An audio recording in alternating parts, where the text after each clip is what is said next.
Good afternoon, Jamaica.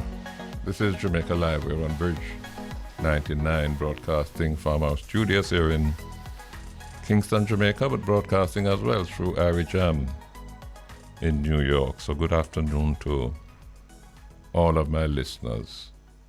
We're going to be talking with Beauregard shortly, but I noticed over the weekend, terrible snowstorm in New York, particularly in the northwestern side of New York, which is way upstate. There's one place I saw on the television where they had 10 feet of snow. Can you imagine what 10 feet of snow means? It means that you can't even see where your car is, because 10 feet would completely bury even a big SUV. We're anxious to know what the situation was like in New York City itself and all the boroughs there, Brooklyn and Bronx, Queens, which is where we have a lot of Jamaicans living. We don't have that kind of problem here. Even our winters are hot. Certainly during the day it gets very cool at nights. But we hope to talk with them shortly to find out how they're managing. Beauregard, are you there? Can we link with him now? No, not yet. In a minute. Exciting times. 21st of November. Thanksgiving, American Thanksgiving is this Thursday, I believe. And then right after that, it's going to be all about Christmas. Christmas music, Christmas shopping. Black Friday, I believe, is this Friday, which normally kicks off the Christmas shopping frenzy and craziness, where people spend what they shouldn't spend and then end up in January, February struggling to pay the credit card debt. So Jamaicans in New York listening to me, go easy. Make sure you send home a little money for the family here, but don't put yourself in jeopardy after the holidays are over. Remember, we have Christmas every year, and plan for next year. So whatever you can't manage to do this year, put that off in next year, man. That makes sense. But it's Jamaica Live. We're on Bridge 99.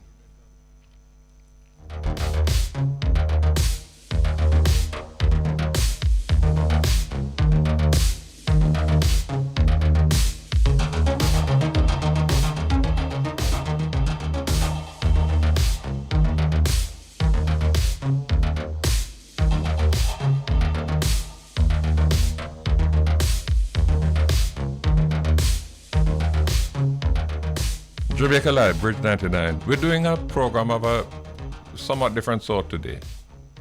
We normally take an issue and we spend 2 hours drilling down on that issue, trying to get a better understanding, trying to hear different perspectives. All, as I keep saying, all to see if we can assist people to come to their own opinions and conclusion. Today is going to be somewhat different. We had graduation recently,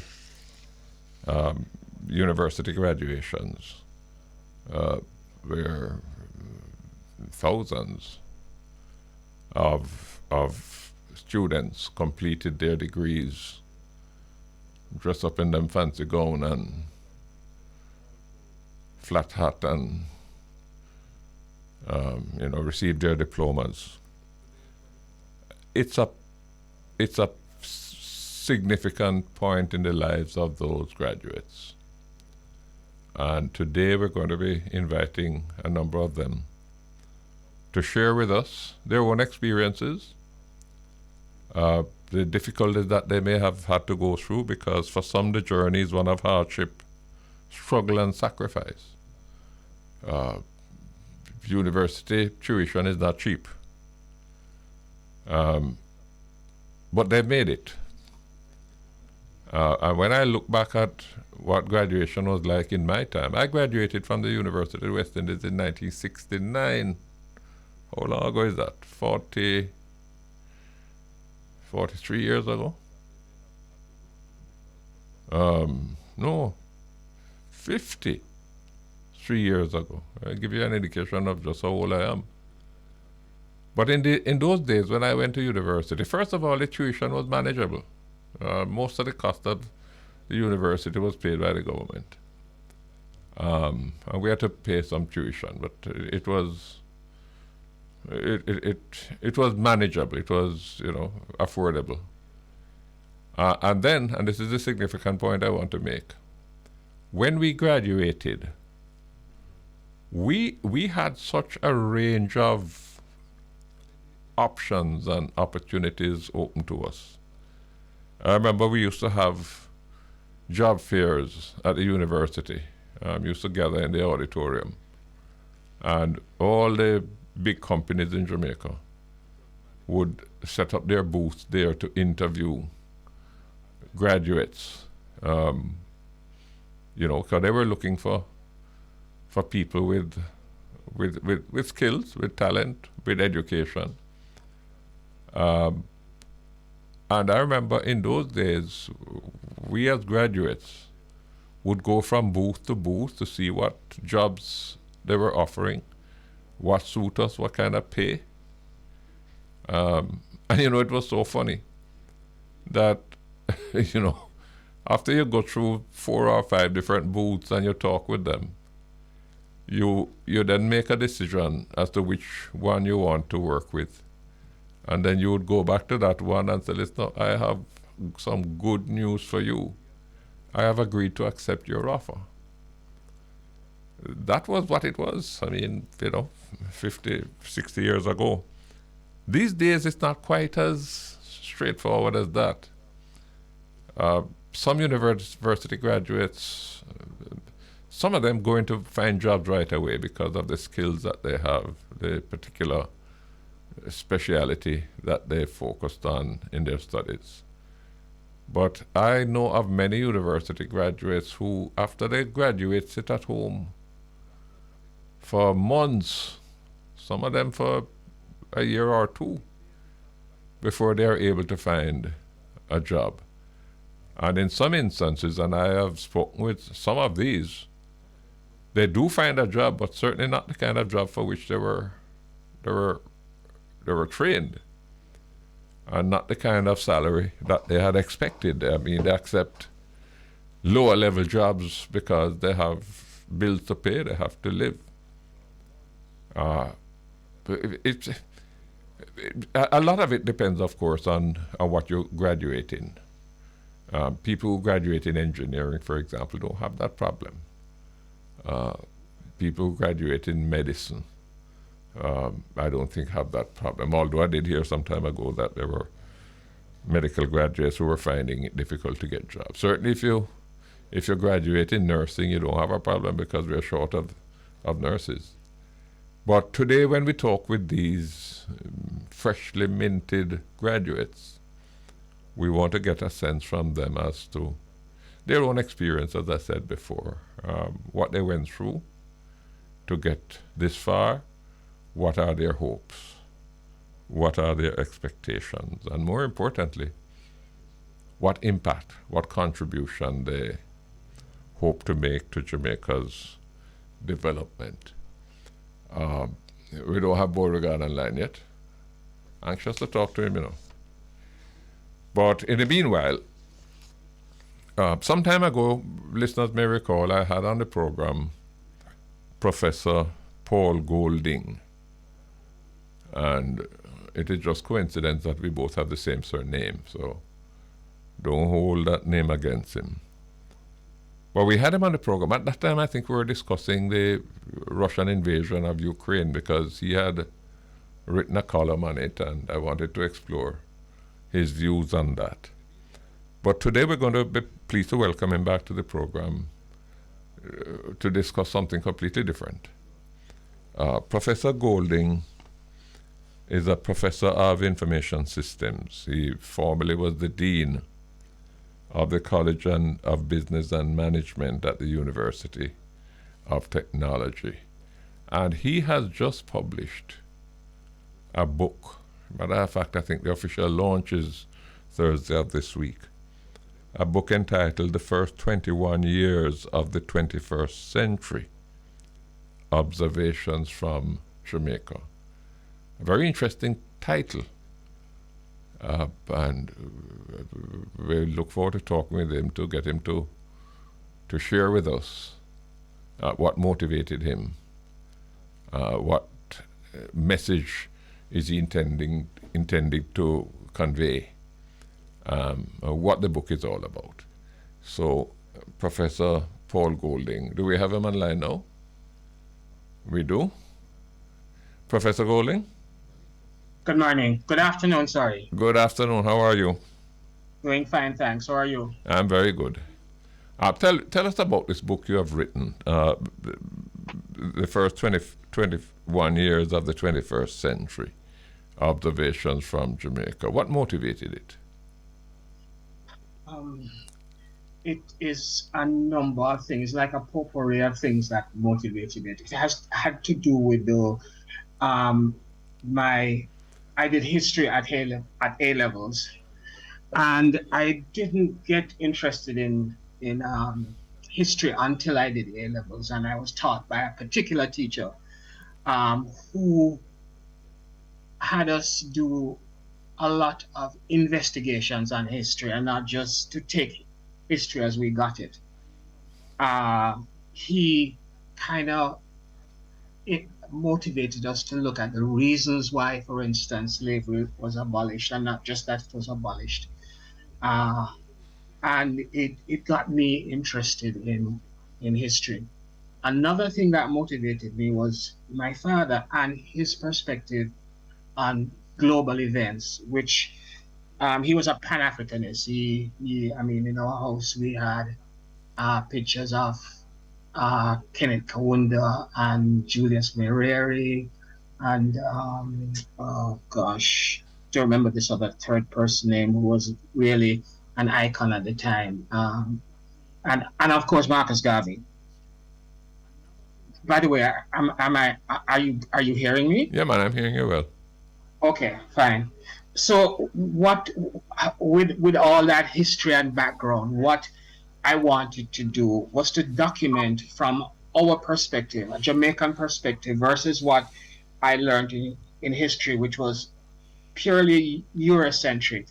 I wanted to document for persons who are here now and persons who will be coming on to the scene later, what really happened in the first 21 years of this century. What is significant about that period that you chose?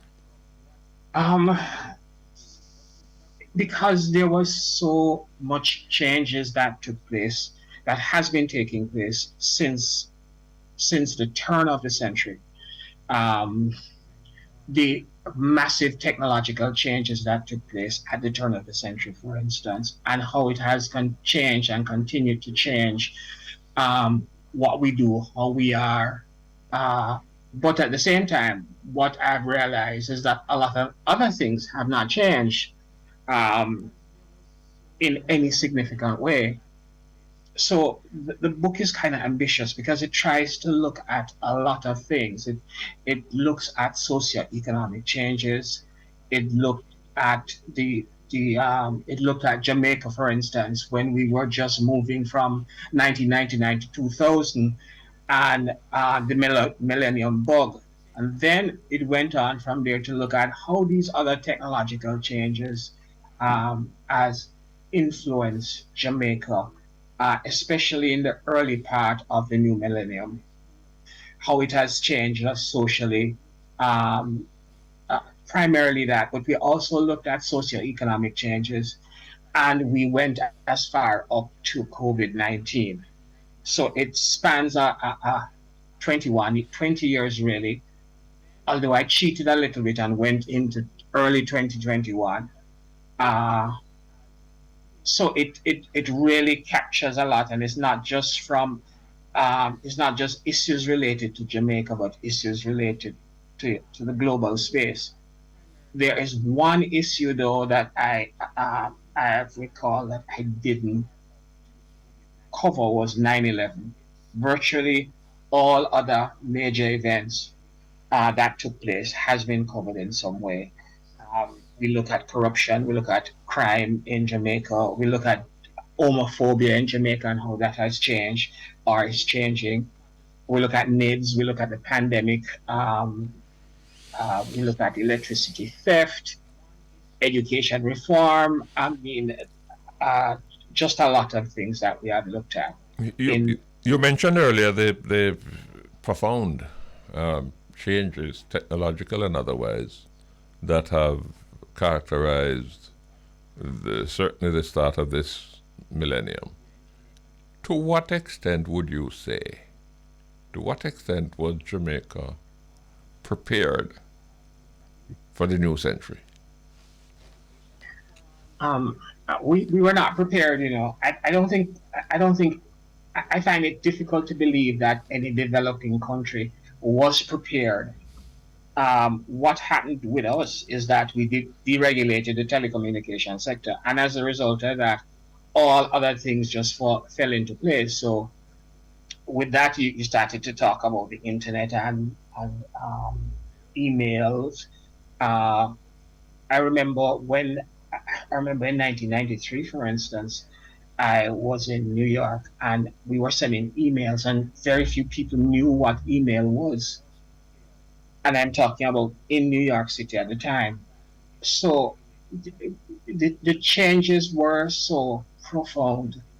Um, I spoke a little bit about, for instance, if I wanted to make a long distance call and you didn't have a phone at home, and it was just about 200,000 households had phones in Jamaica at the time, and you had to therefore go to cable and wireless on a Sunday, and more often than not, you made a collect call.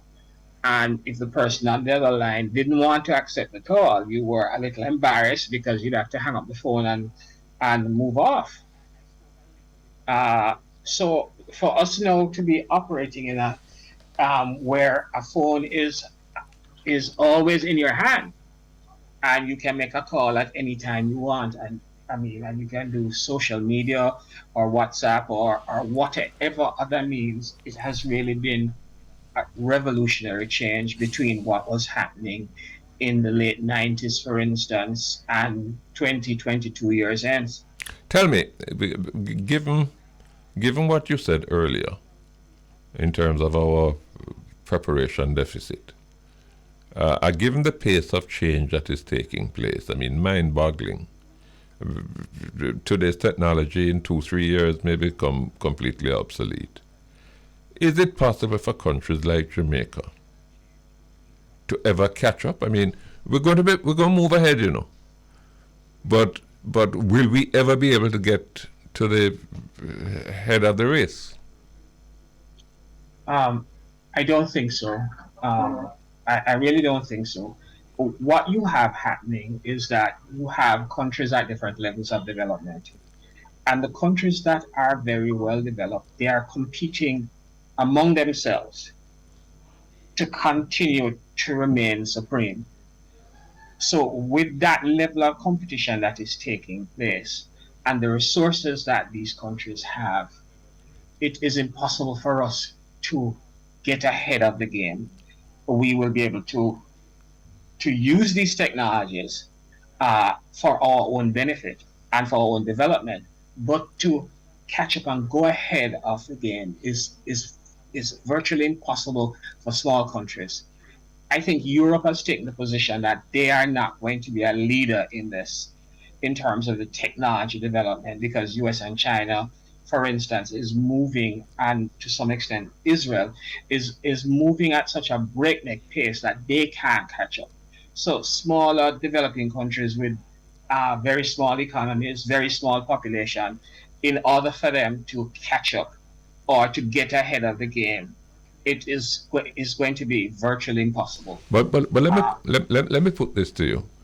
Um,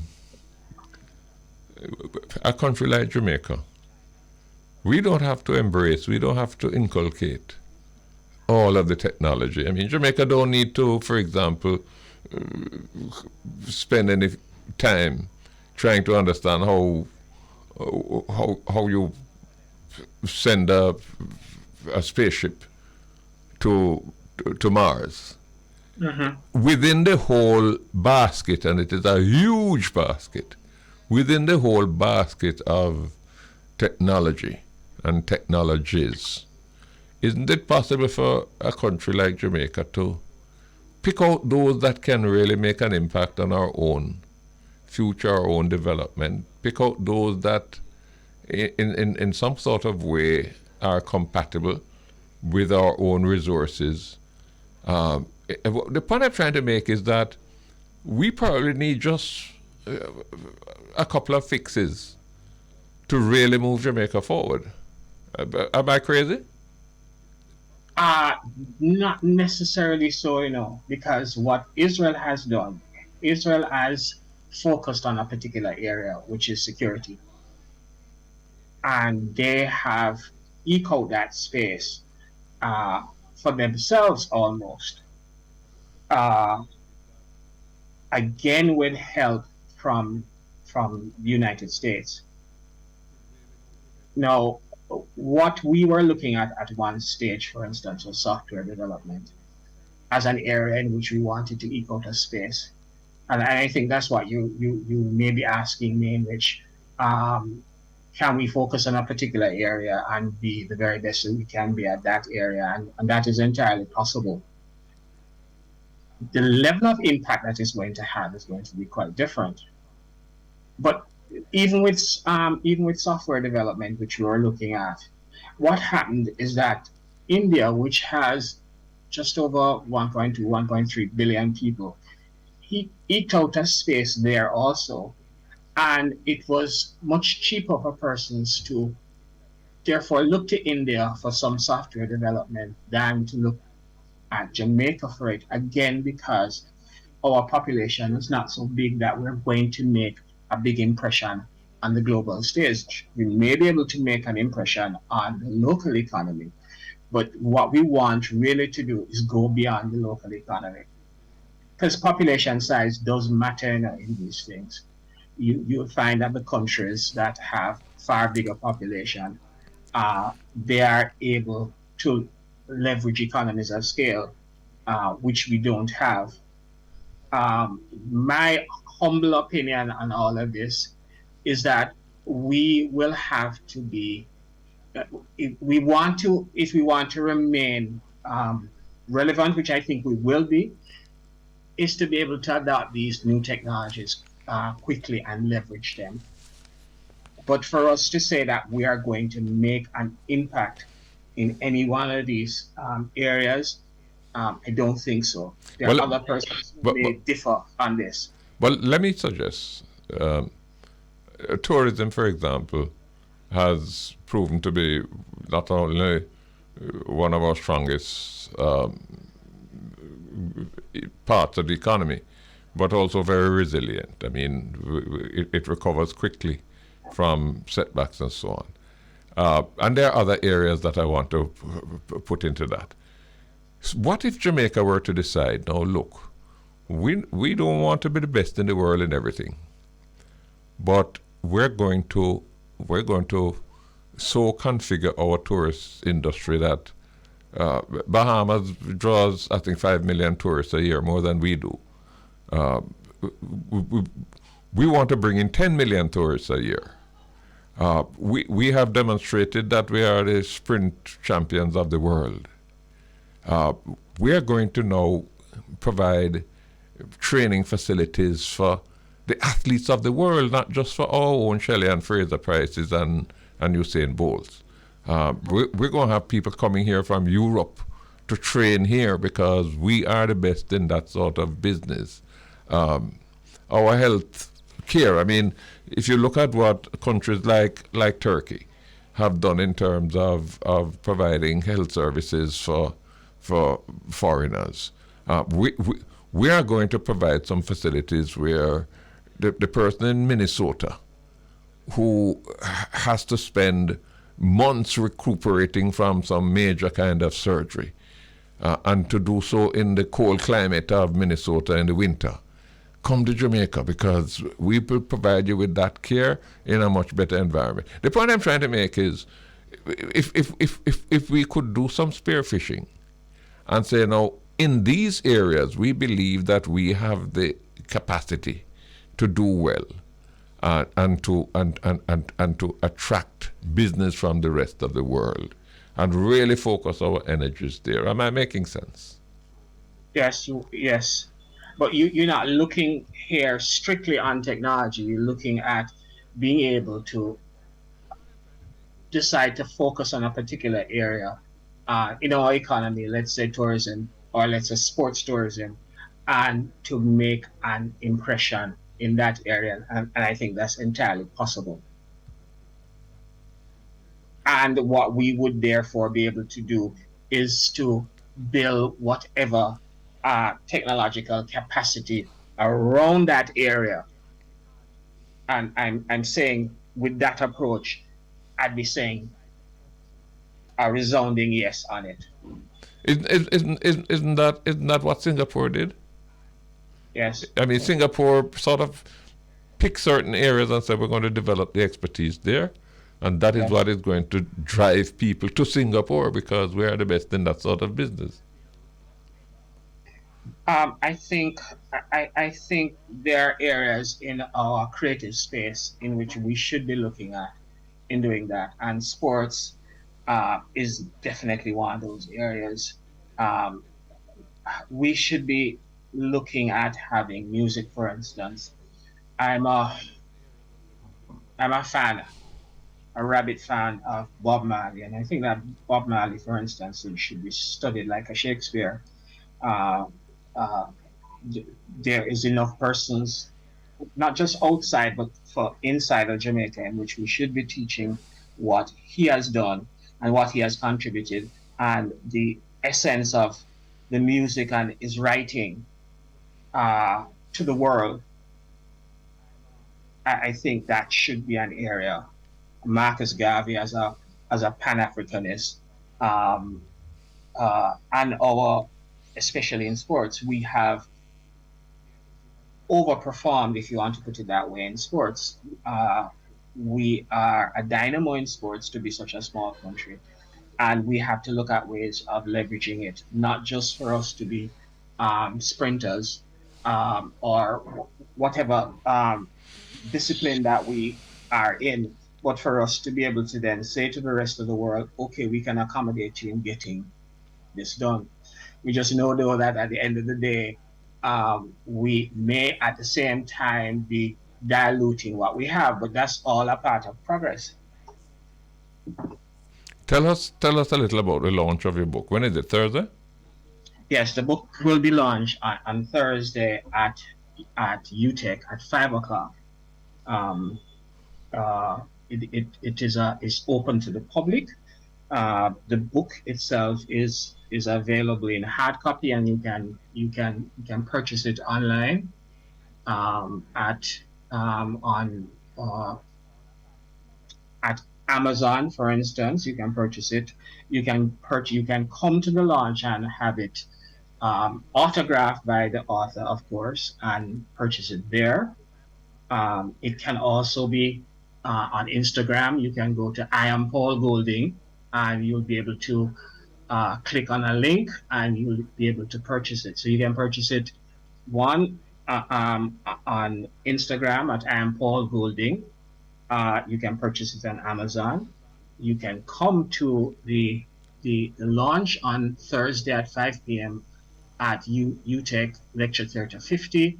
If you come on campus, what will happen is that the guard will direct you to where the event will be hosted. Well, let me congratulate you, and let me wish you all success with this publication. Thank you very much, Professor Paul Golding. And thank you very much also for having me on. Good, thank you. We take a break. Welcome back. It's Jamaica Live. We're on Bridge 99. You know, I have the benefit while I'm in studio, while I'm doing the program, I have the benefit of watching the World Cup. Senegal playing the Netherlands.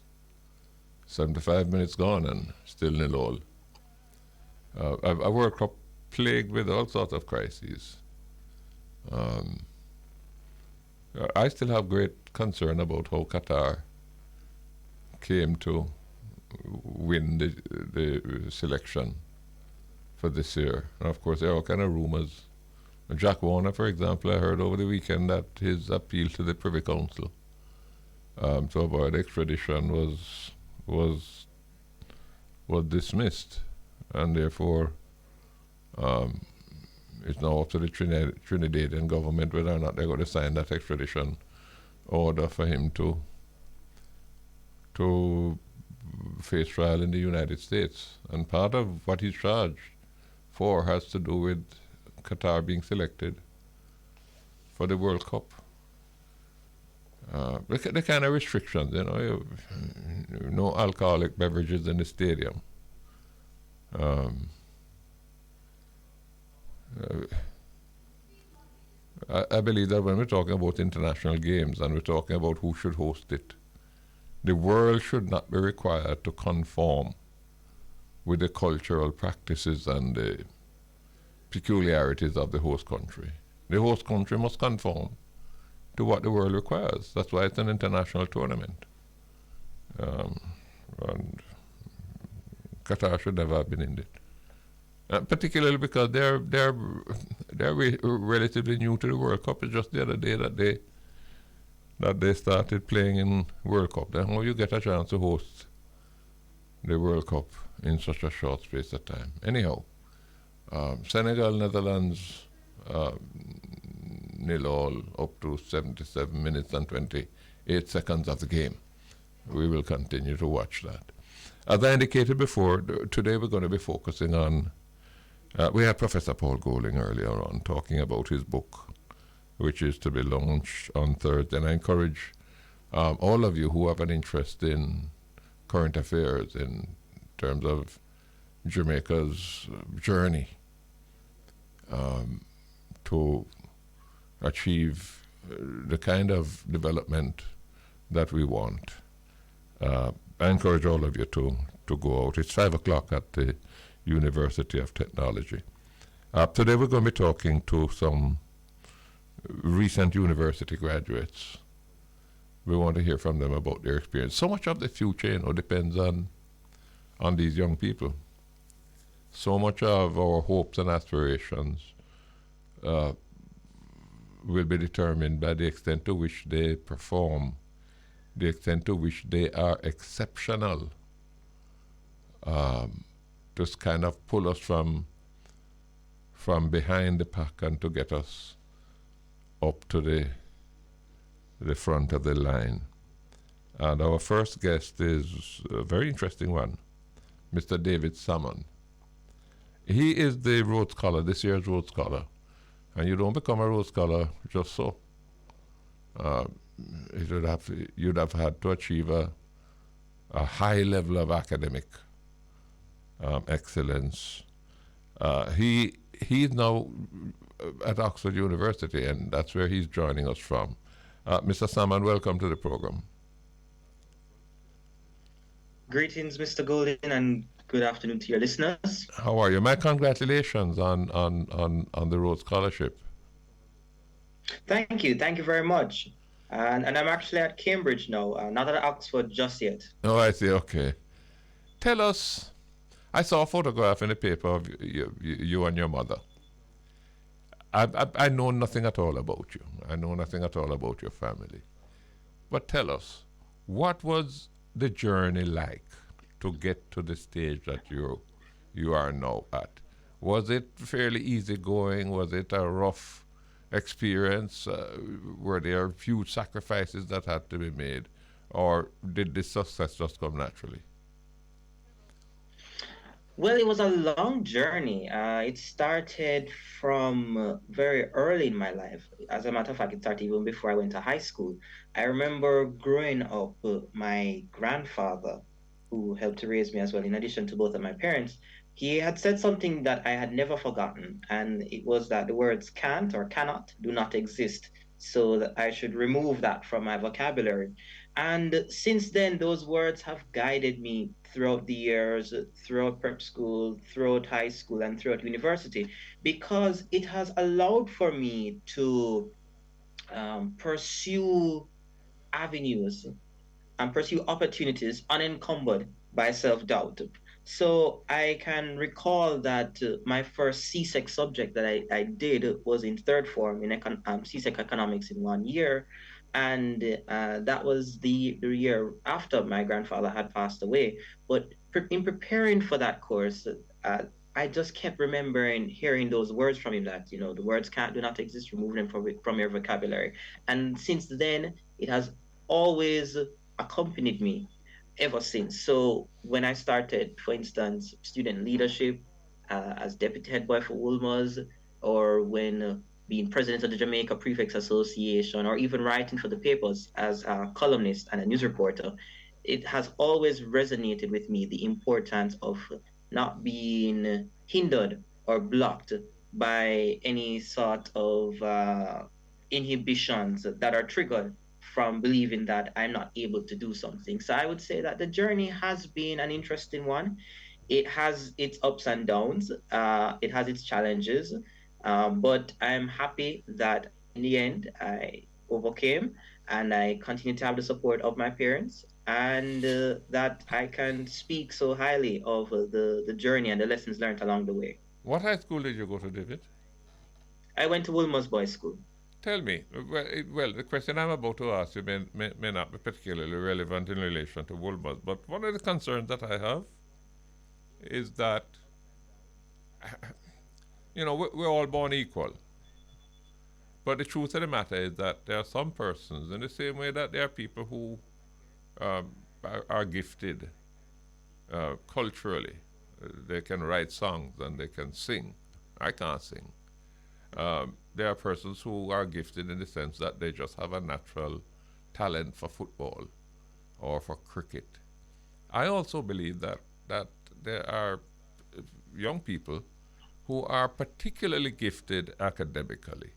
The question I want to put to you is, because it is a concern that I've had, to what extent are academically gifted young people being retarded by our current classroom arrangement, where if they could be liberated from the kind of classroom cadre, they would be able to do well, but they're being held back by the mediocrity that is necessary to manage a class. Am I making sense to you? I understand the point that you have raised. I find that in the case of Woolmers, though, I benefited greatly from my experience at Woolmers Boys School. So it is a very competitive environment, and because an all-boys school, we had the opportunity or an outlet to express that competitive streak through academics, through extracurricular activities.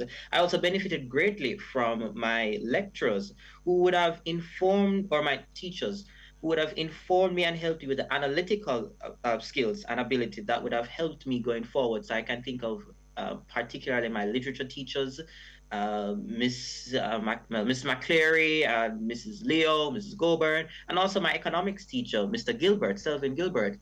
And what I found is that when you have teachers that are willing to support you, willing to guide you, willing to stretch you as well, willing to test your own personal limits, then that positively contributes to personal development. So I understand the question in terms of the limit in the classroom setting, but at Wilmers in particular, and also doing subjects with persons like my aforementioned lecturers, I found that ultimately, though, that was an opportunity that really helped to build me as someone who is interested in making a difference, but also expanding my personal knowledge and love for learning. You mentioned the word competitiveness. I want to take you up on that, because I get a sense when I listen to some of the education administrators, I get a sense that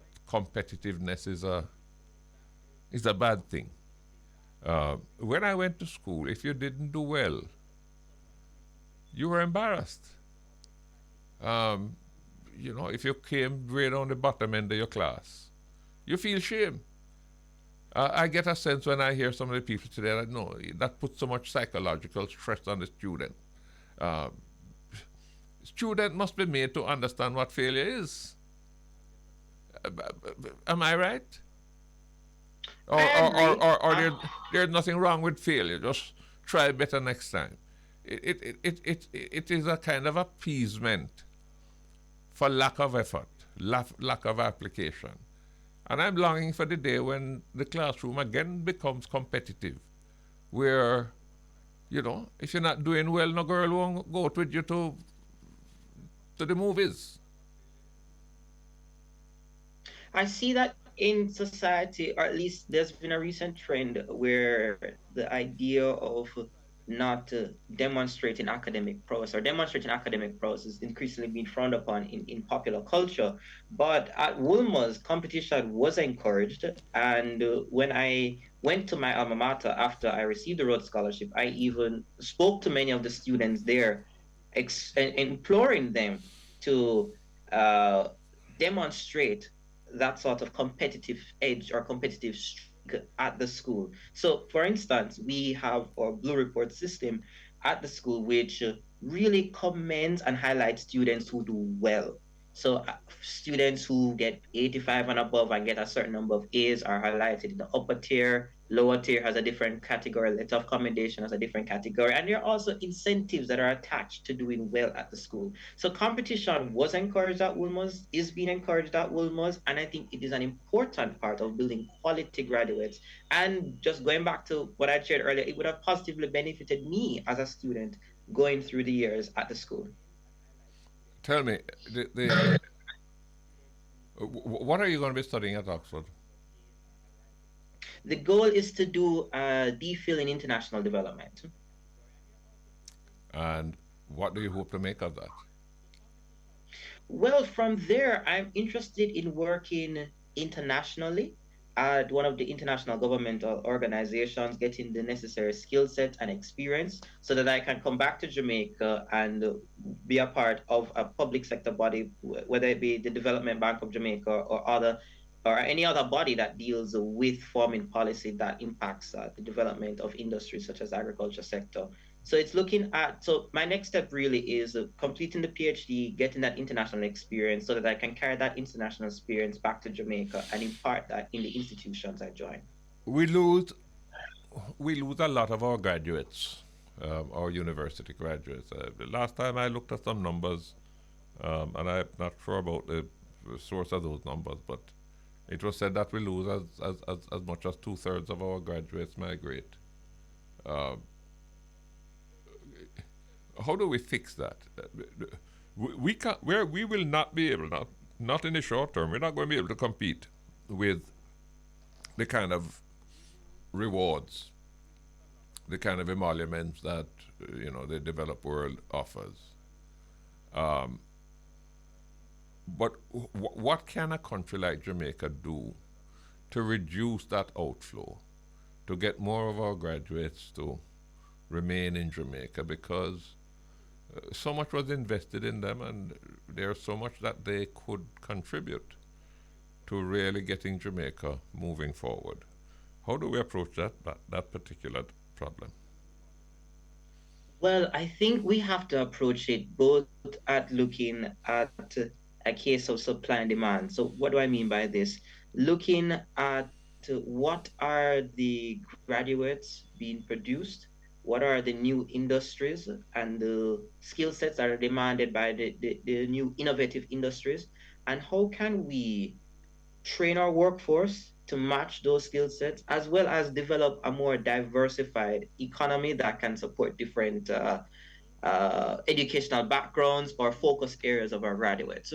So what we sometimes see, and it's a challenge with economies like Jamaica, is the undiversified state of the economy. So you have a very relatively small private sector, and government is not in the business of being the largest or employing people in the productive sector, because that's not their role. Their role is really to provide a regulatory environment. So with an undiversified private sector and a relatively small private sector, you have all of these graduates in these new coming out of university that with no job that matches their skill sets. So really looking at in the long run how we can diversify our economy beyond tourism, beyond the BPO sector, beyond services is an important step. But also building and facilitating an environment that can encourage entrepreneurship so that people can also be interested in starting businesses that can create that economic diversification.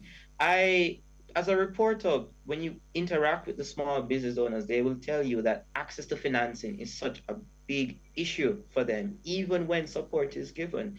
Even when you look at our farmers, for instance, only around 10% of our farmers have access to credit based on the Bank of Jamaica's data. So we're not going to get that sort of economic diversification unless we can continue building a robust business environment where people will be incentivized to create their own businesses so that they can also go and employ more people and also employ our young graduates as well. So it's really a matter of economic diversification in the long term, but also how can we continue to encourage the growth of Jamaican businesses, small businesses, medium-sized enterprises, so that they can also go and employ graduates in new industries. Are we graduating our students in the right disciplines, in the most I don't appropriate discipline? I wouldn't necessarily say there is a most appropriate or not appropriate of a discipline. So I think Yeah, that yeah, but you yeah, but David, we have a situation where you have some graduates, I believe a minority of them, who when they graduate, they pick and choose which job they're prepared to accept. But then you have other graduates who sit at home for 3, 6, 8, 9 months a year, and they can't find a job because there's just a overabundance of people with that particular skill set. It's a kind of mismatch, isn't it? it is a mismatch, but I have heard of cases where people pursue industries. Let's say, for instance, the STEM industry, they pursue a background in STEM, and the job that is available for them is teaching at the high school level. And while there's nothing wrong with teaching at the high school level, this is an area or field that has been touted as a sector that is an emerging one that is important to get STEM graduates. But when we do have STEM graduates, they're unable to be absorbed into the labor force based on the skill sets that they have. So I understand the attraction to saying, whether we have people graduating in the right skill sets or the wrong skill sets. But even when we would have people graduating in skill sets that are prioritized, they are still unable to get access to employment in certain fields that would be needed to bring about that economic diversification I had previously mentioned. So those are also some issues we need to work through as well. Well, it seems to me as well that one of the things that we need, and I don't believe that enough effort is being made there, is that there needs to be much closer interaction between the training institutions, the universities, and the market. Um, you know, the market is wringing their hands, saying, we can't get people in these particular areas. And then you have graduates coming out, we can't get any jobs in these particular areas. It seems to be that there needs to be some kind of synchronization between where the market is going, what it is pursuing, what sort of industries it is spawning, and what our universities are turning out. And I don't believe enough of that is being done. I completely agree with you where that is concerned. This is an idea that I have written about in the Gleaner as a columnist. I remember around 3 years ago, I had suggested in one of my columns that we should consider what the Germans did with industry, where there's a closer link between polytechnic institutes and German industry. I've also written subsequent to that point the need for greater coordination and also conducting studies on the labor market. What are the industries that are going to be growing in the future in this labor market, and how can we train these skills and train these individuals to match those skill sets? So it is something I completely agree with you. It's something that I have written about and I've advocated for. So I'm interested to see going forward that we can get that sort of collaboration and that sort of coordination in the skills and in training people in the skill sets that the economy needs. Well, let me congratulate you again on winning the Rhodes Scholarship. Well, let me also wish you every success. Oxford is a serious institution, but I'm sure that you're going to do well there and to continue to bring pride and joy, not just to your mother and your family, but to Woolmers and to all of Jamaica. So, congratulations and all the best. Thank you very much. Yeah, we're still watching the World Cup match. Netherlands is now leading Senegal 1 love with about 3 minutes left. No, they're on extra time now. Another 7 or 8 minutes to go. We're going to take the break now, and we'll be back shortly. Jamaica Bridge 99. Today we're talking with a number of new university graduates, trying to get them to share with us their own experiences, their own perspectives, and very importantly, their own vision for going forward. What do they see as their role in Jamaica's struggles for development, in Jamaica's future? We just had a very interesting discussion with David Salmon. He's the 2023 Rhodes Scholar, Jamaica Rhodes Scholar, who will pursue. It's now at Cambridge University, but he will shortly be pursuing his studies at Oxford University, which is where Rhodes Scholars go. We're hoping to be joined now by another very interesting personality, Miss Savannah McDonald. She graduated in integrated marketing and communications, but interestingly, she did a minor in Japanese, and she's actually joining us now from Japan. Miss McDonald? Hello, good. How are you? Are you hearing us? Oh, yes, I'm hearing you. Are you hearing me? I'm hearing you, but I'm hearing a lot more than you. It's a little better now. Tell us, what are you doing in Japan?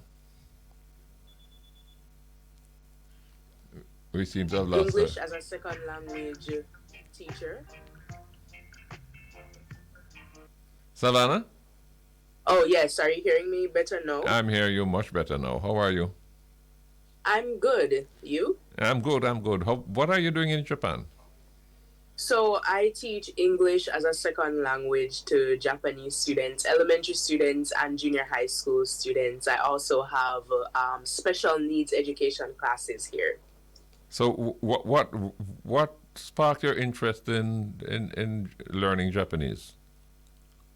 Well, in high school, I was the president of the Foreign Language Association. I'm actually fluent in Spanish as well, and I also know a bit of French. So I've always had a natural love or affinity for foreign languages. But for Japanese, I was always interested in the characters, learning kanji. I've been interested in their culture, so I decided to learn Japanese. So that's essentially it. Well, I have a lot of respect for you, because when I travel to countries that don't speak English, I have to resort to making signs. That's the only way I can hope to be understood.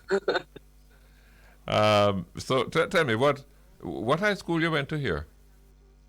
Oh, I went to San Diego High School. San Diego, interesting. Yes. And then you went to university here? Yes, I went to the University of the West Indies here. Yes. And when did you graduate? I'm very recent. So I graduated. I didn't go to the ceremony, but I was officially awarded my degree in July of this year. So very recent. That's good. And what are your plans for the future? Well, I have several plans for the future. Firstly, I recently got accepted to the University of Sussex in Brighton, England, to study media practice for development and social change. My dream is to be a change maker.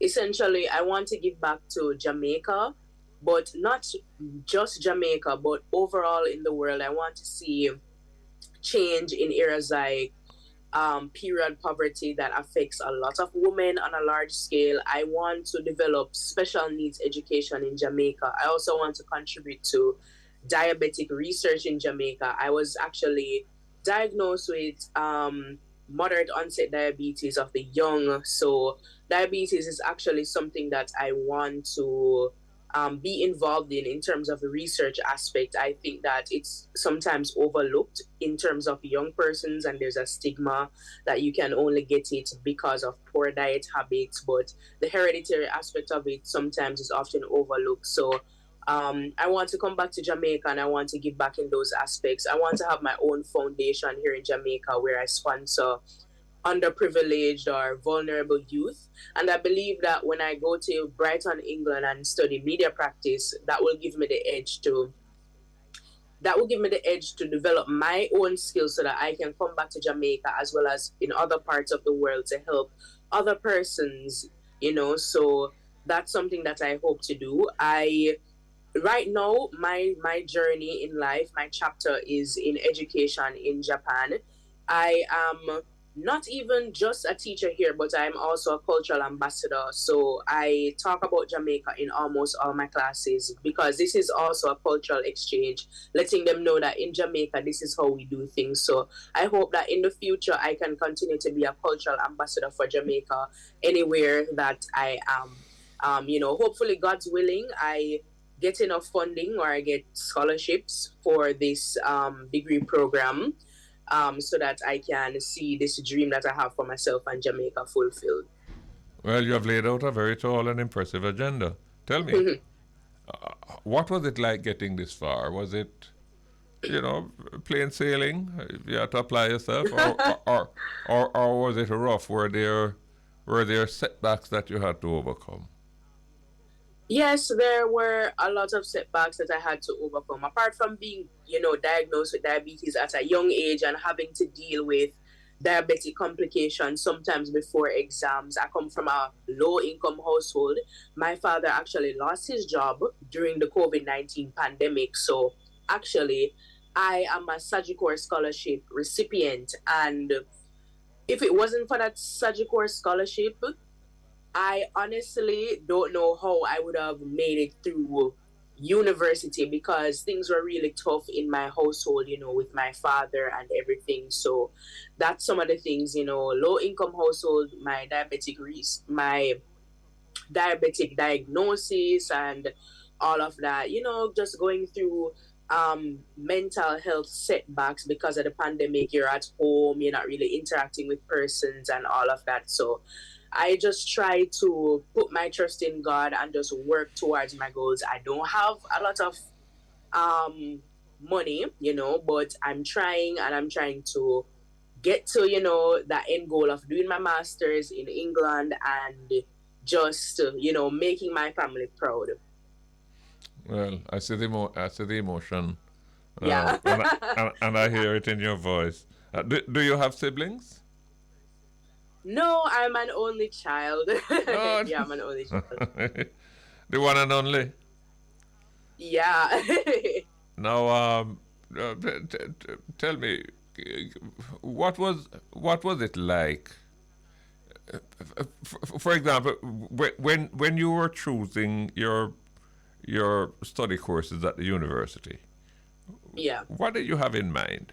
Let me tell you why I asked you that question. I get a sense, and I was, up until a couple of years ago, I was at the university and I worked with a number of students. I got a sense that many of them select their courses in a kind of hodgepodge way. They pick a little this and a little that, and they package it all together, and when they add up the credits, it's sufficient to get a degree. Oh, wow. And they end up graduating with a little knowledge here and a little knowledge there. But an employer who is looking for somebody who has a focused skill set kind of says, well, sorry, I can't use you because you don't really have the kind of skills that I want. What is it that drove you to make your selections? Well, first of all, even though I am a foreign language enthusiast, I decided to go with integrated marketing communication because I feel like it bridges the gap between everything that I want to do in life. So when persons hear about it, hear the degree at first, they think it's just a marketing degree, but it's so much more than that. It's using media, all facets of media. So social media, TV, radio, print, any type of media that you can think of to get your message across and get that across different platforms. So I feel like because I want to make such an impact in the world, I need to use as many platforms as possible to reach my desired target audience. So I chose integrated marketing communication in that regard. It's very marketable. You can work practically anywhere, in any type of company, anywhere in the world. We learn practical skills as well, like graphic design, media production. Those skills are becoming more and more, I would say, wanted in the job market nowadays, especially in the world, in the era of content creation. So I'm very happy that I did that degree. Even now, because I did that degree and being here in Japan, I am able to relate to my students more by using media to get their attention. I have to be using media to figure out, okay, what is it that Japanese students like? What is it that they gravitate towards? Because this is in Jamaica. I know what Jamaican students like. And even though I study Japanese, it's different studying a culture and than actually living in that culture. So IMC, that's what we call it, has really and truly made me stand out. And even in classes, I will make short videos and so on to enhance my lessons, you know. So yeah, I'm glad I chose media. Sometime ago, Savannah, we had a discussion on this program. Yes. And one of the things that we looked at was the very depressing data on the performance of our high school leavers. Right. Where the majority of them were leaving high school with basically just a certificate of attendance. Now, right. You went to St. Diego High. I'm sure that you Yes. had classmates in there who never really cut it. What is the reason for that? What made you different? Well, it's hard to pinpoint the exact reason. Sometimes it has to do with they don't feel motivated enough to try harder. It can be internal where they themselves, they're just not self-motivated. It can be the teachers themselves that they are exposed to. It can just be a lack of interest in certain things. I know that in my high school, I remember some students were not interested, particularly because there wasn't anything in particular that they could find a passion in. So like how I found a passion in foreign languages, some of them were interested in things like game design, architecture, and San Diego did not do things like architecture. We had things like woodwork, but in terms of sixth form and doing it on a higher level, we didn't have certain things that other schools had, like electrical based subjects. Those hands-on subjects, some of them they weren't exposed to, so they just didn't have the passion for it. So Wait, you use the word you use the word passion, but right. I mean, young people must have aspirations. I mean, a youngster must. Yeah, that's true. He must long for the day and look forward to the day when he can drive a good car and he can live in a good house. He or she can raise a family and send the kids to good schools and to make sure that they are well provided for. These are just natural, instinctive aspirations. I'm trying to figure out what has happened to that in terms of the driving force that it is to say to somebody, don't waste time in high school. This is when you have to build that foundation. Why is that self-motivation apparently becoming weaker? Or is it that they look at the world through a different set of lens and believe that, well, you don't need to get a good education in order to make good money, because look how many people are making good money and they didn't do well at school. Is that the scenario? That's one that I believe that's another factor. Some of them don't believe in formal education because there are so many examples of other people in the world that are rich, successful, that dropped out of school and they're doing just fine. So yeah, a lot of them want to go, like, I would say, the untraditional route where they might not finish high school, but they might want to pursue something else on their own. Like they might want to pursue entrepreneurship on their own. They just want to do it on their own. They don't want to do it in a formal manner. They want to pursue music, things like that. But you know, the formal education system, while you can do formal education and branch off into these avenues, a lot of persons just don't you know, see the sense in it, so they just want to do their own thing. In Japan, you're teaching in schools, is that it? Yes, I am. Yes. What sort of age group are you teaching? So I teach various age groups. So I mainly teach junior high school. So that's age 12 to 15, 16. But I also have elementary school. So that's like very young. So like from around 6 or 7 to 12 years old. So yeah, very young students. How long have you been there, Savannah? I have been here since August, so it's actually about almost 4 months exactly. How you find living in Japan? Are you in Tokyo? So no, I'm not in Tokyo. I'm in Hiroshima, Japan. So this is actually a very historic part of Japan, yes. You know, for obvious reasons. I find living in Japan to be very good, but I also find it to be a struggle at times. So even though the language barrier isn't an issue for me because I was studying Japanese, cultural differences, you know, can be a bit of an issue, you know, like wearing indoor shoes, you know, bowing, things that I'm not used to, you know, those cultural things and so on, being looked at as a Black person constantly, you know, because there's not a lot of Black people in we're a minority here, as opposed to Jamaica. So getting used to those things can be a little bit daunting. I haven't really experienced much like racism, but those are the things. Yeah, so I'm just trying to break the ice with coworkers because a lot of persons, they're not racist, but they can be a bit intimidated by you because you're a foreigner and you're a Black person. So just trying to break the ice and communicate with coworkers, making friends and so on, letting them see that I'm human too. Yeah, so those types of things. Are there other Jamaicans in Hiroshima? Yes, there are a lot of Jamaicans in Hiroshima.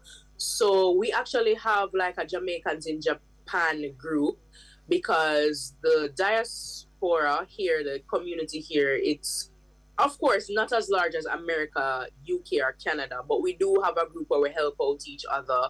So that has been really good and really reassuring. How long you expect to be there? Well, a minimum a year, but I'm considering extending it for another year to just save so that I can have a bit more money for doing my master's degree in England. So about 2 years maximum. Well, I want to congratulate you and I want to wish you every success. Thank you. And the first opportunity you get, you come back here and look for us. Of course. Yes, I want to give back to Jamaica. Thank you so much, Savannah McDonald, San Diego High School graduate, who is now teaching English in Japan, trying to get the Japanese to learn how to speak English. You can't stop us Jamaicans, you know, we are everywhere. We fill gaps in all kind of places. But I'm so pleased. I'm so proud of them. You see, I wish people like Savannah and David Salmon. I wish they were the norm rather than the exception in terms of our young people. We're going to be joined now by another I'm hoping to be joined by another university graduate, not ready yet. Beauregard, Good afternoon, Mr. Golden. tell me something. How many feet of snow you're under? No, we're not under no snow yet. Then tell me something now. No snow don't reach you. No snow don't reach us. But the weekend was freezing. I must say that much. Yeah, so the snow is up north. Yes. And it should warm up back, looking like it's gonna get a little bit warmer, moving towards the Thanksgiving, which is Thursday.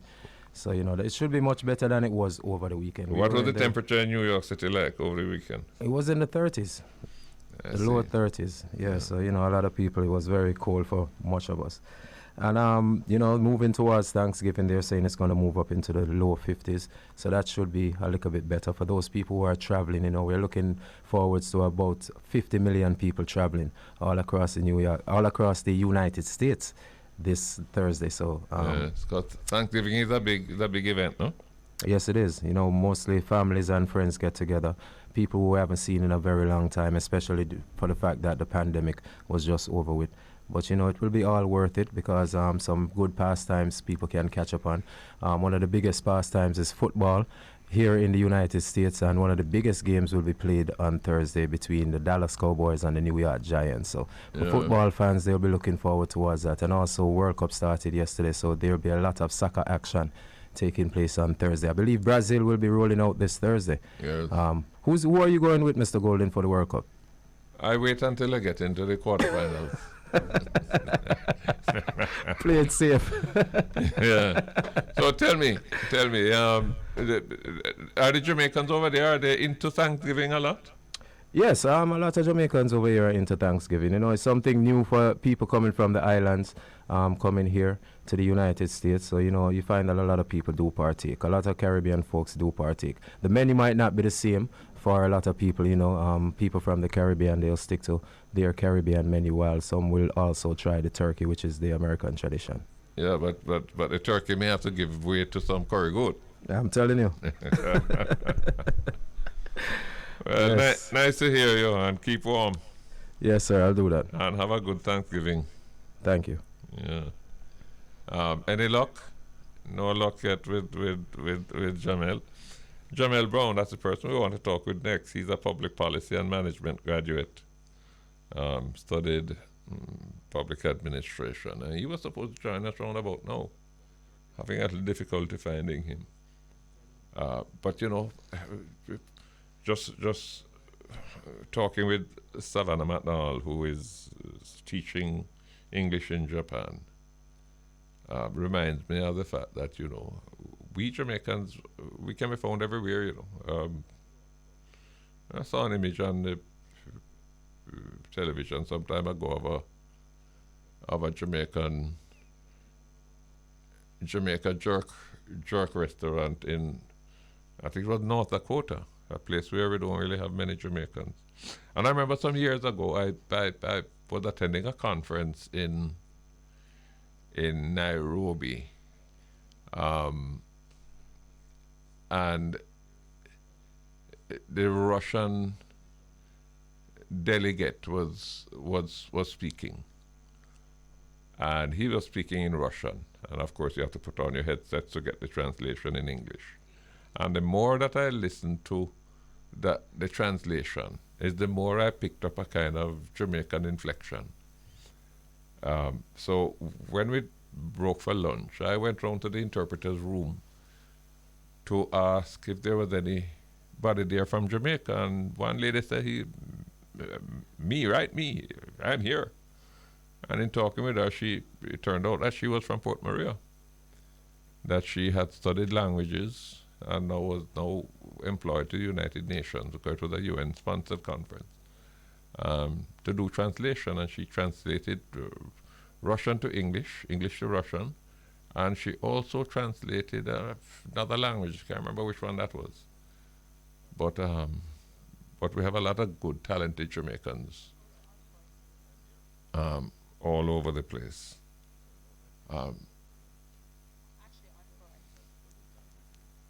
We're going to be joined now by another young graduate, Miss Ashleigh Onfroy, who is a graduate in history and social anthropology. Ashleigh, are you there? Hi, good afternoon, Mr. Golding. I'm here. How are you? I'm doing much better. I was a little bit under the weather, but thankfully I'm improved. How are you? I'm good. Tell us a little about yourself.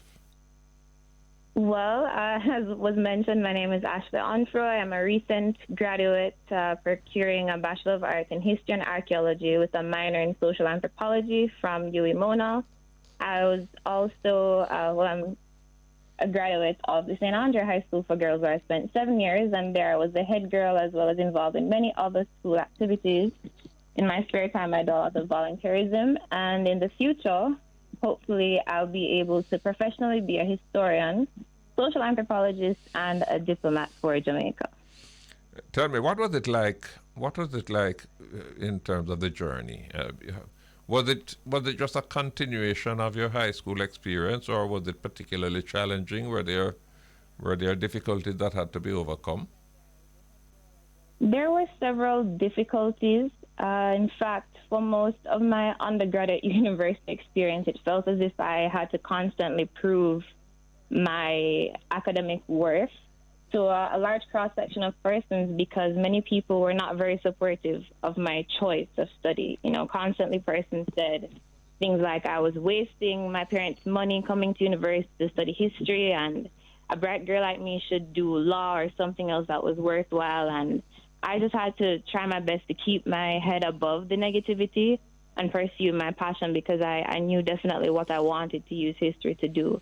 There are several ups and downs. I mean, I lost many family members during my university experience, and I had a friend who was murdered, so I went into unfortunately, a bout of depression, but thankfully I was able to come out of it. And with good friends and family, and also very supportive lecturers and high school, and even as far back as former prep school teachers, they were very encouraging of my journey, and so I was able to make it. And what are your plans going forward? Well, Mr. Golding, I have several plans. Currently, I'm pursuing an MSc in social anthropology at the University of the West Indies, whereas that was not my first plan, because I did apply for the Rhodes Scholarship, and I was shortlisted in 2022 to do the MSc in Economic and Social History at Oxford. This social anthropology master's degree that I'm going to be using, I want to use it to pioneer research, particularly for development of young Jamaicans, and I want to use my historical background to inform educational policies, so that hopefully in the near future, the government of Jamaica and the Ministry of Education will be able to have historical education as a paramount area of study for all Jamaicans. I think that that's something that's definitely lacking for us. And if we had a better understanding of self, informed through the unbiased lenses of history, that we'd be further motivated to contribute sustainably to our nation. I also want to establish a genealogical center in Jamaica. I know that the Registrar General Department currently offers some level of genealogical research, but I wanted it to be more expansive, including DNA testing, which is something that I learned a little bit about through my exposure to archaeology at the undergraduate level. And I also want to do a lot of work in regional integration through the history and anthropological lens. Are you likely to be teaching? I don't think I'll be teaching in the near future, even though currently I do teach voluntarily CSEC history and Cape history. I mean, over the course of a few years, I was able to provide lessons to over 400 students and assist them with SBs and internal assessments. But from a professional level, I don't think I'll be teaching right now. Although in the future, I do hope to lecture, maybe in the next 10 to 15 years. Are we history is your calling? Have we done enough in terms of distilling Jamaican history? I find even at my age, I'm now learning and discovering things about ourselves that are, after all these years and high school, university, I didn't know about. Have we done enough in terms of not just documenting, but in addition to documenting, sharing with the current generation what took place with previous generations? I do not think that there'll ever come a time where we'll do enough for history, and that's because I don't subscribe to the notion that history is static. I believe it's something that is continuous, it's dynamic, it's something that needs to be explored and taught forever. I do acknowledge the efforts in the past because we do have history at the CSEC level, even though I do think the curriculum could be more comprehensive. And at the university level, there are multiple courses. However, in terms of encouraging our nation's youth and by extension all our citizenship to really delve into history, I don't think we've done enough. I mean, when you look at Can I interrupt you and ask you just pause? I have to take a break. Hang on, I'll be right back with you. Sure. We're talking with some new university graduates today. We have online Miss Ashleigh Onfroy, who is a graduate in history and social anthropology. Ashleigh, are you there? Hi, Mr. Golding. I'm still here. Yeah, thanks for holding on. You say you went to St. Andrew High School? Yes, I did. What percentage of your class in your final year at St. Andrews, what percentage of that class went on to university education? St. Andrews is one of our better performing schools, so I suspect that may be a high percentage. Most definitely. I wouldn't be able to give you a definite percentage, but I'm confident in saying that most of us went on to seek to acquire university education. Well, that's good. And when I took the break, you were giving us some indication as to the areas in which you're going to want to focus. What I'm trying to see if I can pull out of you is what difference will an Ashleigh Onfroy make to Jamaica's future and our prospects? What contribution are you intending to make? Well, I hope to continue to agitate for historical education being quite central to our development as a nation. And hopefully my story and my passion and drive will inspire other young persons to be involved with a greater understanding of self. You see, I'll share with you, Mr. Golding, that I think that there are many gaps in our educational sector as it relates to creating a holistic student or a total being who is able to make changes to a progressive nation such as Jamaica. And I think history, archaeology, and by extension, anthropology in all its facets will be able to help us move forward in a direction where each citizen is equipped in a way that they're better able to understand themselves and the contribution that they should make. I mean, before the break, we were talking about how far the efforts of history have gone in our nation. And I'd like to applaud other historians and persons who are dedicated to the cause. But I think deeper than that, we have to overcome what I think is a very linear mindset of what a profession should look like and the jobs that are necessary in a nation. I mean, even with educators and educational administrators who seem to think that history is, a dying discipline. And I think personally that the relegation of history to just a discipline is a disservice to history itself, because it is the ethos of our human existence. I mean, I think Jamaica needs to invest in historical education and research, just as many other, what we like to call developing countries have done. I mean, if we look across all the developed countries of the world who are doing amazingly well, we can find that all the citizens have a certain level of patriotism and sense of purpose that comes from their understanding of their nation's history and their self-history. I think that history, too, can also help us to tailor and cater to the psychosocial needs of Jamaican citizens, because for tackling things such as criminality, violence, poverty, those are things that can be alleviated through better research and being able to pinpoint exactly what's going on in the minds of the persons who find themselves in these predicaments. An interesting perspective. What are you doing now? You're still at the university, no? Yes, I'm pursuing my first master's degree in social anthropology. How long will that take you? 2 years? Yes, but I'm hoping to accomplish it in a year and a half. And then from there, where next? From there, I want to pursue doctoral studies in social and economic history, but I also want to take a spin at medical anthropology because from studies in history and anthropology at the undergraduate level, I see where there is room for improvement in ethnomedicinal study in Jamaica. Very interesting. Well, I want to wish you all the best and congratulations on the success you have achieved so far. Thank you very much, Mr. Goley. And every success as you go forward. Thank you. Miss Ashleigh Onfroy, History and Social Anthropology. That's our speciality. Another of our bright stars. We beat up on ourselves a lot, because there are so many areas in which we just have not performed well, but we must recognize and hail up those of our young people who really have done well and continue to do well.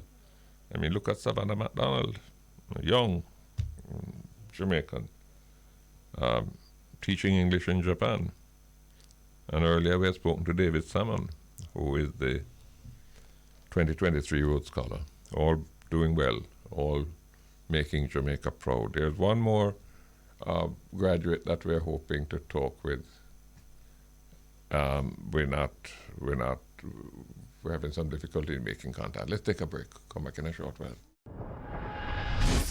Welcome back, Jamaica Live, Bridge 99. Keeping one eye on the World Cup. I remember the excitement back in 1996 it was, when Jamaica qualified for the World Cup. And we haven't been able to do it since. We should be ashamed of ourselves. We did it then, and which means that we can do it. I'm not getting into the argument as to what is the cause of our malaise, our underperformance. Maybe we need to get our footballers to sit down in a workshop with some of our real successful sprinters, like Usain Bolt and Shelley-Ann Fraser and Elaine Thompson and Sherika Jackson. Maybe they could transfer some of that spirit into our footballers. But we continue to watch the World Cup as it progresses. Just started yesterday. We're very pleased now to be joined by Mr. Jahmel Brown. He's a public policy and management and public administration graduate. Jahmel, welcome to the program. Good day. I'm happy to be here. Thank you for inviting me. First of all, let me congratulate you on your academic success so far. Give us a little of your background. What school you went to?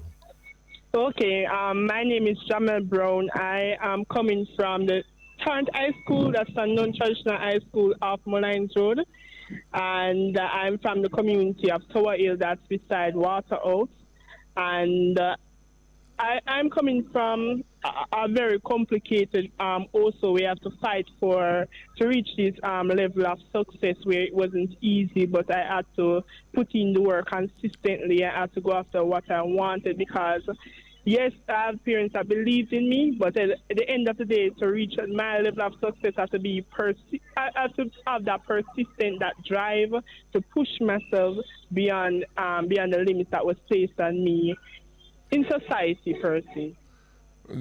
There are a lot of young people in your community who don't display that sort of drive and determination.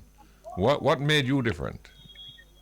What made me different is that getting up every day, I have to know the fact that my mom washes people clothes for a living, and my father pushes cat downtown.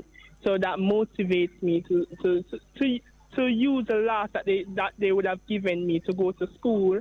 Like on most days they wouldn't have any money. Like I remember going to basic school, they wouldn't really have any money, so I have to go most of the days without anything to eat. Primary school, if it wasn't for the Nutribun and juice in primary school, I wouldn't have survived. So, and that pushed me to know that my parents can't afford it, my brothers didn't get the opportunity because they didn't have the level of persistence that I pushed myself, because most of the time, 95% of the time, I didn't have anything to eat, anything to wear, anything to get to school. So I had to push myself beyond the circumstances. Every day, it's not everybody have that level of determination to push themselves.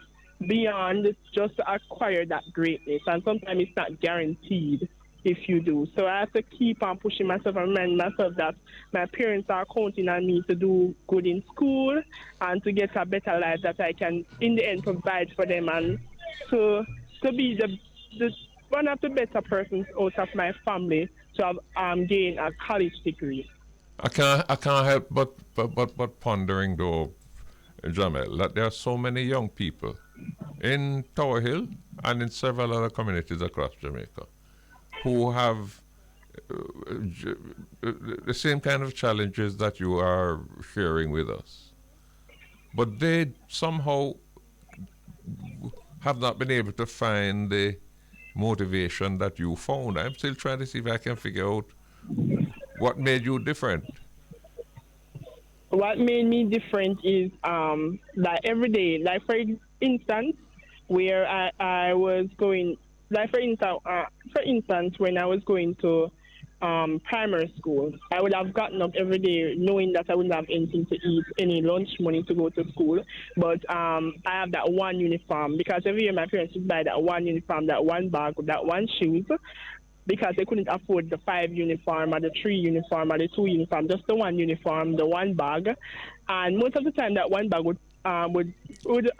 easily mashed up on me or anything were easily affected by that circumstance. So I had to push myself. People laughed at me most of the days where my clothes was because after a while when you wear white or wear any one uniform, it tends to get bad color. So over time, people would laugh at me, but I would keep pushing myself. I would have to push myself every day and remind myself that, yes, I'm going through it today, but tomorrow it will get better. Before you can enjoy that success or you can enjoy that betterness, you have to look into yourself and you have to be able to withstand the worst, endure the worst, and move beyond that worst to become a better version of yourself. Many persons won't understand your circumstances. Most say see you wearing that one uniform, shoes mash up, not have nothing to wear, not have anything to eat at school, don't have that kind of lifestyle, that well-spoken attitude, but you have to get up every day and push yourself. It's not easy. Not many persons can do it. Not many persons are going to break themselves to do it, because in our society, especially in poor people's society, I have faced it and I have known it's very hard for a poor person to make it from that level of community coming up to get that college degree, because there's so many circumstances. I remember when I was when I was in 11th grade, my parents couldn't afford my CXCs, and I remember 3 weeks after the deadline, I somehow figured out to get the money to pay for those CXCs. I remember when I was going to sixth farm with $1,000 in my name to pay for sixth farm because I didn't have any more money. And I have to figure it out along the way. So faith and prayer and God have been behind me and pushed me. I remember when I had to work at NWC National Water Commission to go back to upper sixth because my parents couldn't afford it. I remember when I had to push myself on most days and walk to school in my first year before pandemic to get to university. I remember I had to push myself beyond so many circumstances.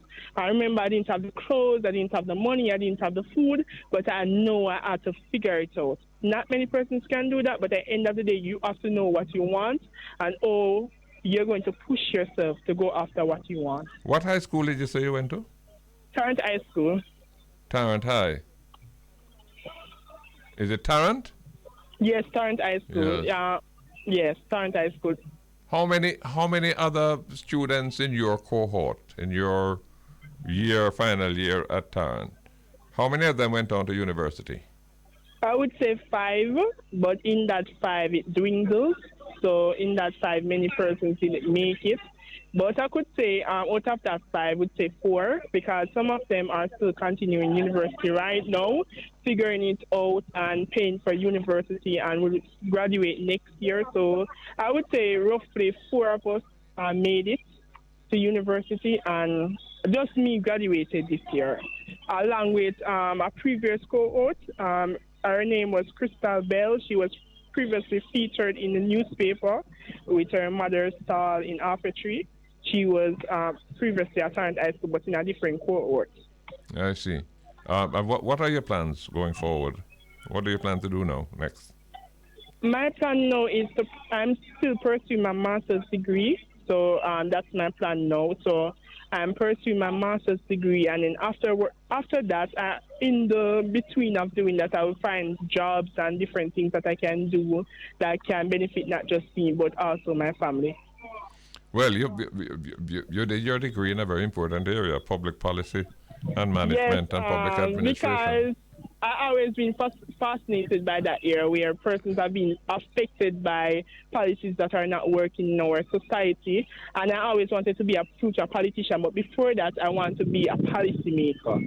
So it's like two roles I wanted to do, policy making and also be a future politician. So I wanted to use my role and different things that I can do to impact other youth. And I have started already volunteering in roles such as National Youth Parliament, Jamaica Youth Advocacy Network, and different areas. Even I was a UNESCO youth researcher, and different things that I would have done to given me the experience beyond the knowledge, to be able to use my policy expertise towards policy paper. I recently did a policy paper with International Republican Institute that is based in the U.S. in our group, and it was facilitated by the government, the president of the Senate, and different persons that would have reviewed the policy and see that it can work with Jamaica.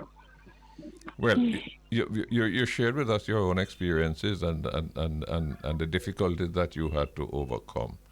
And I really want to congratulate you, because there are so many people who would have buckled, so many other persons who would have given up, but you didn't give up, and you kept going, and you still keep going. Tell me, have you been asked to participate in any program to try to motivate other young people to try and emulate that kind of determination that you have shown? In other words, there are so many people out there, young people who are bewildered, are frustrated. They perhaps need to hear from somebody like you and the experiences that you had and the way you overcame, to let them know that they too can do it. Have you been involved in anything like that? Yes, I have in multiple areas. First, I would start off with in a university capacity. I created Commuters Opportunity Hub that spanned to over 2,000 university students, where I post jobs, scholarships, and different internships and different ways that they can push themselves to do volunteer work. So when they leave UE, they're leaving with more than just the degree, more than just the knowledge, having that meaningful experience, that university experience that can facilitate them in their job or in their future career. So I would have done that. And also I would have done it in different capacity as a social media manager at All About Scholarships. It's like a page that thousands of university students and persons in Jamaica to find their career, their niche, and different things that can work for them as youth and also as university students. And I would have recently done it. I was invited on a platform. I was invited on United Nations platform for UN Day, where I would have talked about youth and inclusivity and what it means as an inner city youth to be included in the conversations that are happening in society. And personally, directly to the question that you were asking, I would have recently talked to a group of adolescents and how they could use what is around them to be impactful and to be impactful youth going into going to the adult stage, moving from adolescence to having that meaningful conversation in society. So I would have recently had a discussion with them that last week, having reflecting on certain things, and it would have been in the category of high school students, what is the next step for them after leaving high school. So I would have done that in different capacities. Do you have siblings? Yes, I do. I have 4 brothers. And where do you fall in that lineup of 5? It's 5 of us. I would have fallen in the second category. Yes. Now tell me, any of the other 4, any of those 4 also been able to go to university? No, because of that level of there were so many restrictions, so it was next level impossible. Because I'm coming from a community where persons don't make it to 10 or 11th grade, let alone go to sixth form. It's very hard to even go to university. So my brothers didn't get that opportunity per se, because I had to push myself, like really get up, push myself beyond a limit, because it's not easy for people like us in a certain community to make it that far. Yes, I would have seen persons say, hey, I would go on to college, but for me, college has always been an uncertainty. I wouldn't know about it because my mother washed people close to her limit, so she couldn't afford it. And at the time, my brother would have said, oh, you're going to afford university when your parents can't really send us to high school or send us to primary school or send us to school rather, or buy that uniform. So I had to figure it out. So I graduated debt-free because I would have gotten multiple scholarships from Jerry and Nephew. I would have gotten scholarship from JMMB, Land We Love, and different scholarships over the years and grants and financial assistance that would have given me a debt-free university experience. Well, not without struggles though, but I would have done it and I would have helped others to done it. That's why I was recently the UE Mona Premier Awardee. We have helped thousands of university students to get scholarships, jobs, internships, and so many other opportunities that can build themselves in society. Well, Jahmel, I want to congratulate you. I mean, your story is a story that needs to be retold time and time again, because there are so many young people out there who, if they were able to fully learn and understand and appreciate what you have achieved and the difficulties that you were able to overcome, then maybe they'll be looking at a completely different life, and a different future. So I want to congratulate you. And I want to wish you all the best as you proceed into the future, pursue your excellence. You realize that there's nothing name can't. You can do it, and you are doing it. And I want to commend you wholeheartedly for that. Thank you very much for that. Thank you. Really appreciate it. Thank you so much for joining us. That brings us to the end of the program today. Jamaica Live on Bridge 99. Hopefully, God's willing, we'll be back here next week, Monday, to do it all over again. God bless you. Have a good week.